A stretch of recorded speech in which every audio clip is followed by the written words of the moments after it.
Como foi lindo quando William Shakespeare escreveu: Você disse que adora a chuva, mas abre o guarda-chuva quando chove. Você disse que ama o sol, mas procura uma sombra quando o sol brilha. Você disse que ama o vento, mas fecha as janelas quando o vento sopra. É por isso que tenho medo. Você também diz que me ama.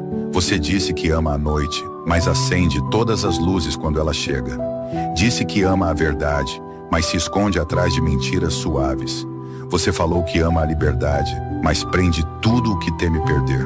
Você disse que ama a paz, mas vive em guerra com seus próprios pensamentos. Palavras são belas, mas o coração é quem revela.